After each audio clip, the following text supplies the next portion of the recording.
অনুব্রত মণ্ডলের বীরভূমে নওশাদ সিদ্দিকীর আইএসএফ দলে যোগ দেওয়ার অপরাধে মারধর। ইলামবাজারের সিরসা অঞ্চলের ভবানীপুর গ্রামের এক যুবক শেখ সারাফত তৃণমূল ছেড়ে সদ্য আইএসএফ এ যোগ দেয়।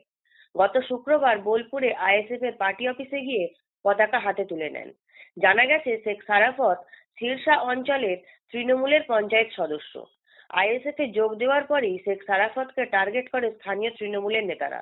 রবিবার সকালে 7:30টা নাগাদ তৃণমূল নেতা শেখ জলিলের নেতৃত্বে দুষ্কৃতীদের নিয়ে বিভিন্ন অস্ত্র হাতে সারাফতের বাড়িতে চড়াও হয়, মারধরও করা হয়। মহিলাদের মারধর ও শ্লীলতাহানি করা হয় বলে অভিযোগ।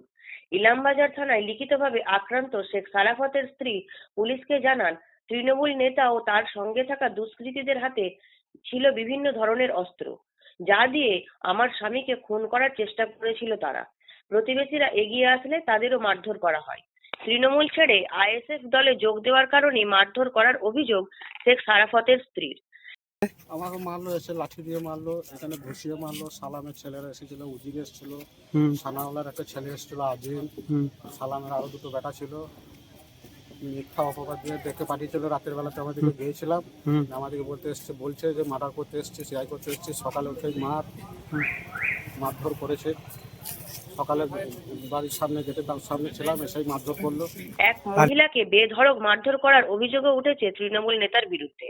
সেই সঙ্গে ভবানীপুরের আরও এক আইএসএফ কর্মী জিয়ারুল মোল্লাকেও মারধর করার অভিযোগ তৃণমূলের বিরুদ্ধে। আক্রান্ত আইএসএফ কর্মীদের আহত অবস্থায় উদ্ধার করে স্থানীয়রা নিয়ে যান ইলামবাজার গ্রামীণ হাসপাতালে।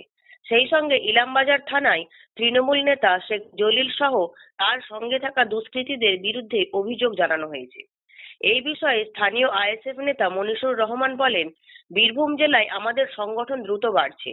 তৃণমূল ছেড়ে আইএসএফ এর পতাকা হাতে তুলে নিচ্ছে। যেভাবে তৃণমূলের অত্যাচার চালাচ্ছে, লুটপাট করছে, তার প্রতিবাদে শাসক দল ছেড়ে আইএসএফ এ যোগ দেওয়ার সংখ্যাও বাড়ছে। দুর্বল হচ্ছে অনুব্রত মণ্ডলের বীরভূমের তৃণমূল। সেই কারণে অনুব্রত মণ্ডলের পুরানো কায়দায় মারধর ও হামলা, লুটপাটও শুরু হয়েছে।